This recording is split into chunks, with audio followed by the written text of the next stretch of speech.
Judiciary Fiscal Autonomy Act nilagdaan na ni PBBM.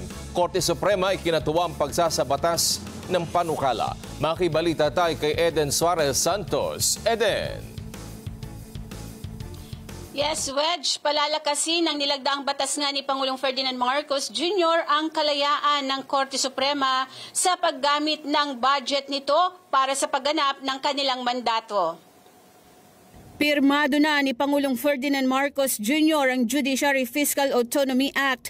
Layo nito na palakasin ang hudikatura bilang isang independyente at magkakapantay na sangay ng pamahalaan sa pamamagitan ng pag-institutionalize ng otonomiya sa pananalapi nito gaya ng nakasaad sa konstitusyon na nagsusulong ng isang mas epektibo at mas mabilis na pangangasiwa ng hustisya sa bansa. Ang batas ay naglalayon din na bigyan ng kapangyarihan ng hudikatura na ganap na gamitin ang constitutional fiscal autonomy nito. Pinahihintulutan nitong gumana ng mas mahusay at maghatid ng hustisya sa mga tao ng mas epektibo. Tiniyak ng Pangulo na sa pamamagitan ng batas ay matutugunan ng hukuman ang hinaing ng taong bayan na dumudulog sa kanila at matutulungan silang isulong ang kanilang mga karapatan. Higit sa lahat, ang batas na ito ay para sa taong bayan. Kapag may sapat na pondo at malinaw na patakaran sa paggamit nito, magagawa ng hudikatura ng mas mabuti ang kanilang sinumpang tungkulin. Ang bawat kasong nakahain sa mga korte ay mapapakinggan at madidesisyonan ng walang takot at walang alinlangan. Ang ceremonial signing ng batas ay dinaluhan ng ilang miyembro ng gabinete, Senado, House of Representatives at Supreme Court. Welcome naman sa kataas-taasang hukuman ang paglagda ng Pangulo sa Judiciary Fiscal Autonomy Act sa pamumuno ni Chief Justice Alexander Gesmundo. Pinalalakas ng batas ang garantiya ng konstitusyon sa ilalim ng Article 8, Section 3 ng konstitusyon na nagsasaad na ang hudikatura ay dapat magtamasa ng otonomiya sa pananalapi. Nangangahulugan nito na ang budget ng hudikatura ay hindi maaaring bawasan ng mas mababa sa naunang taon at dapat na otomatiko at regular na ilalabas.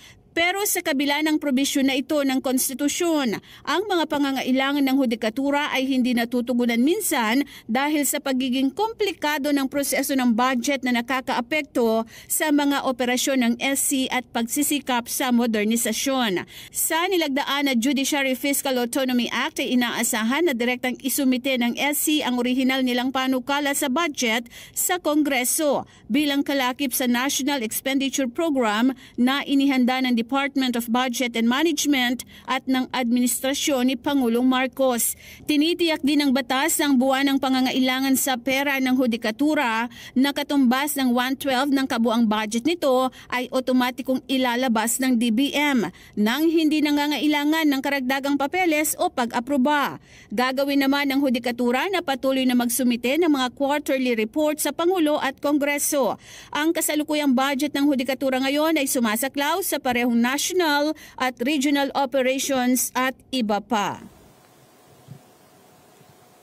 Wedge, sa ilalim ng 2026 national budget, nasa 67.9 billion pesos ang panukalang pondo ng Korte Suprema at pangsyam ito sa top 10 priority ng administrasyon sa isinumiting National Expenditure Program o NEP ng Department of Budget and Management dito lamang Miyerkules sa Kamara. Wedge? Maraming salamat, Eden Suarez Santos.